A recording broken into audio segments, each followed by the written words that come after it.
এটা নিয়ে যে খুব চিন্তা করার সময় এসছে বা দুশ্চিন্তা করারই সময় এসে গেছে, এটা আমি বুঝতে পারছি এই ইন্ডাস্ট্রির একটা পার্ট হিসেবে। যেহেতু পুরোটার সঙ্গে একটা বিজনেস, একটা বেসিক একটা ব্যবসা জড়িয়ে আছে, একটা ইন্ডাস্ট্রি। রাজনীতি জড়ায়, রাজনীতি সব কিছুতে জড়ালেই যে সেটা খুব খারাপ হয়ে গেল তা নয় ব্যাপারটা, কিন্তু রাজনীতি যদি জড়িয়েও থাকে, ফাইনালি ব্যাপারটা ভালো হচ্ছে না বলেই বেশি দেখা যাচ্ছে।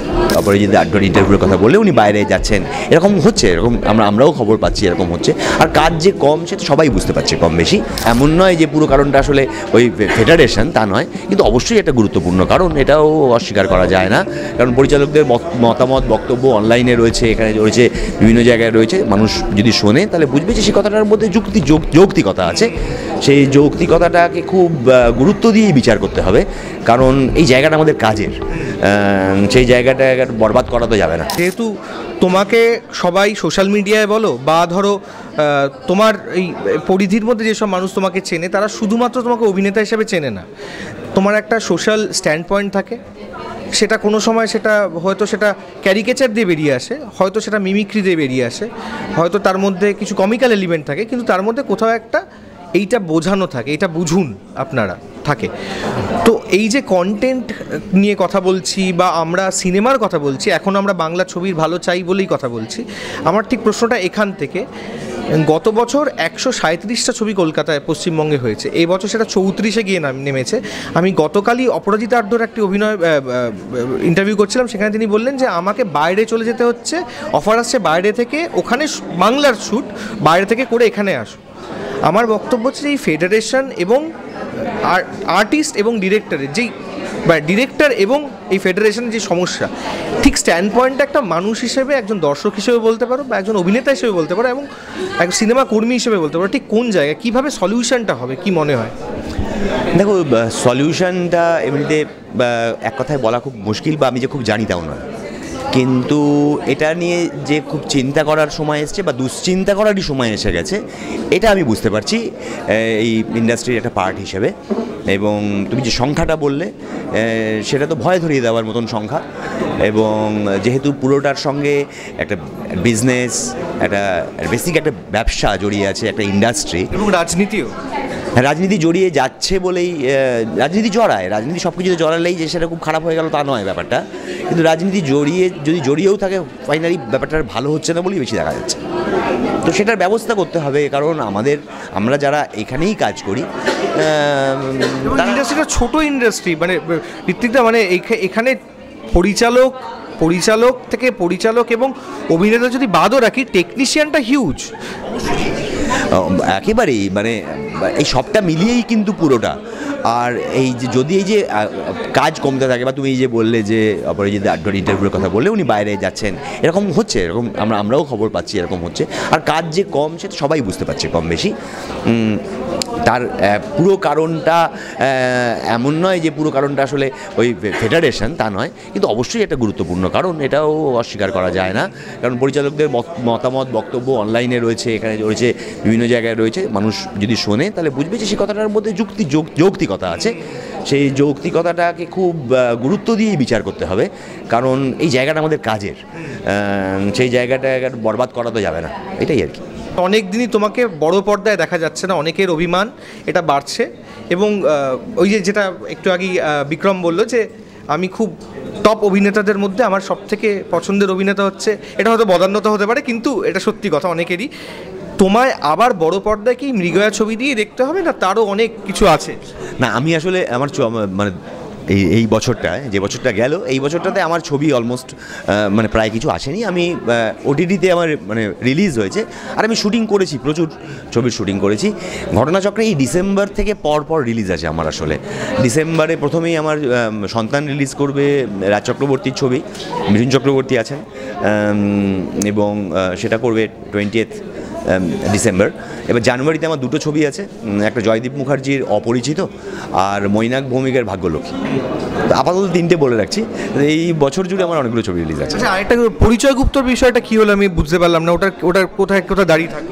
পরিচয় গুপ্ত আপাতত ওনারা রিলিজ করছেন না, কিন্তু একটা সিনেমা হল ঠিক হয়ে যাওয়া, রিলিজ এই ডেটে হবে, হঠাৎ করে মানে একেবারে উবে যাওয়ার মতোই বিষয়টা হলো আর এইরকমই বলতে পারো, এইরকমই ব্যাপারটা বিষয়টা হয়েছে।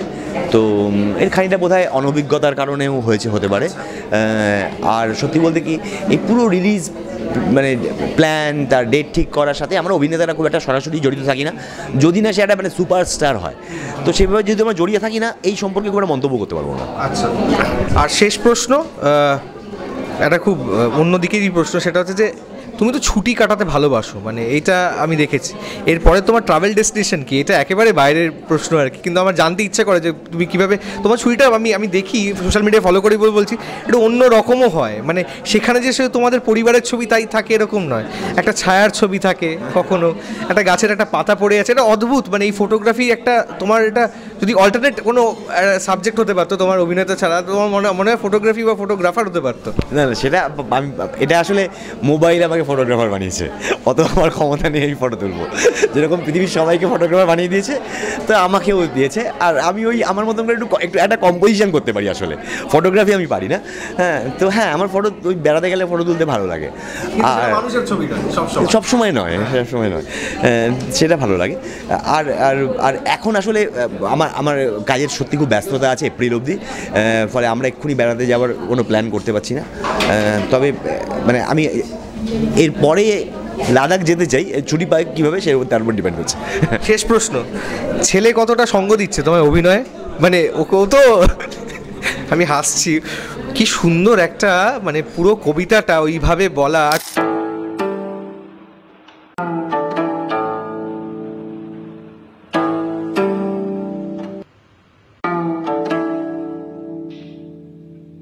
ও শ্যামা দাস, আয় তো দেখি, বস তো দেখি এখানে, সেই কথাটা বুঝিয়ে দেব।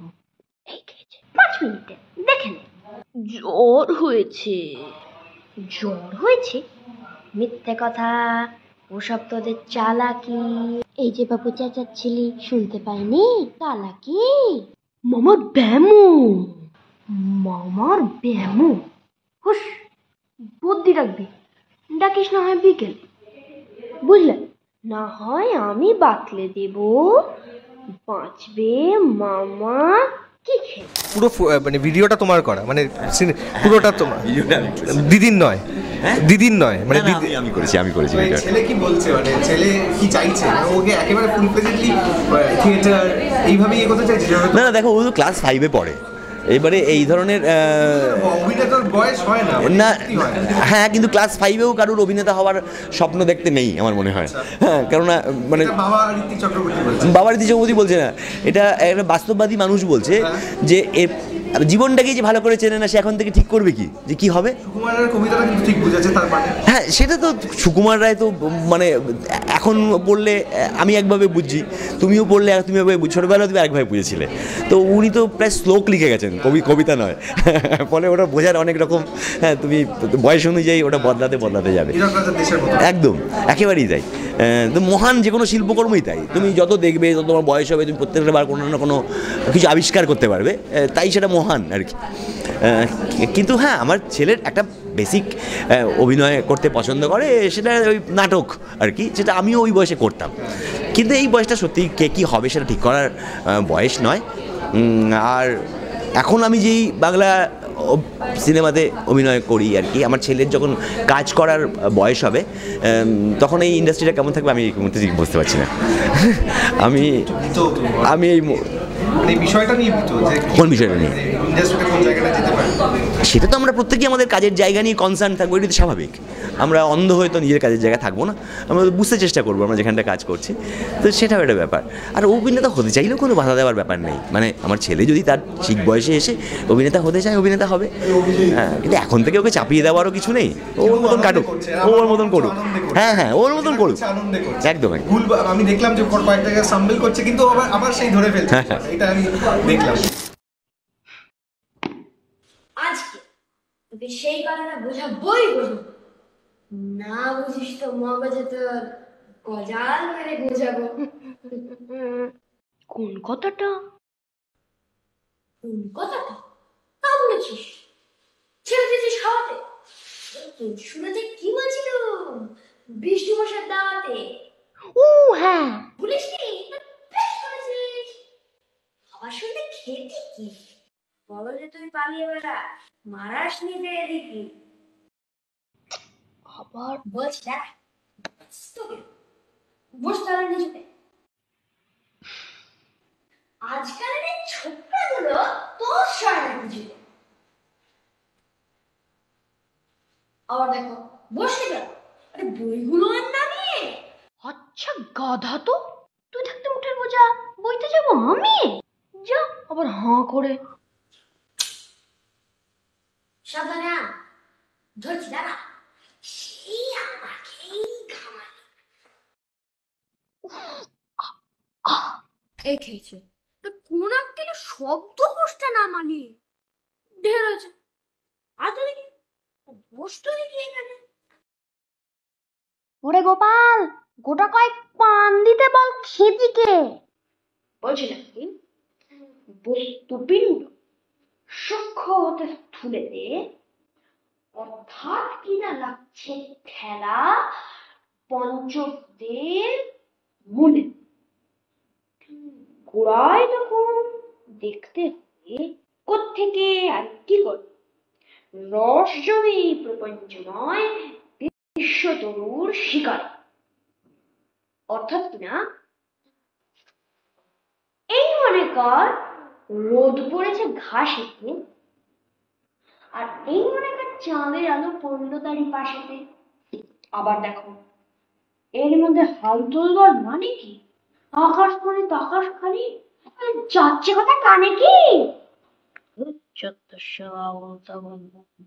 বলবি তুই এসব খালি আবল তাবল বকুনি আরে বুঝতে গেলে মগজ লাগে বলেছিলাম তখন মগজ ভরা দৌড়তোদের হচ্ছে ঘুটে শুকিয়ে কোনো কথা তার ভিতরে ঢুকিয়ে ওরে দাস উঠলি কেন কে বলছে যাস পালাতে মিথ্যে আসিস কেন জানাতে তোর তো ঝাঁকানো যতই মরি চিচিয়ে ইচ্ছে করে ডন পুজোদের কান মুলে দিতে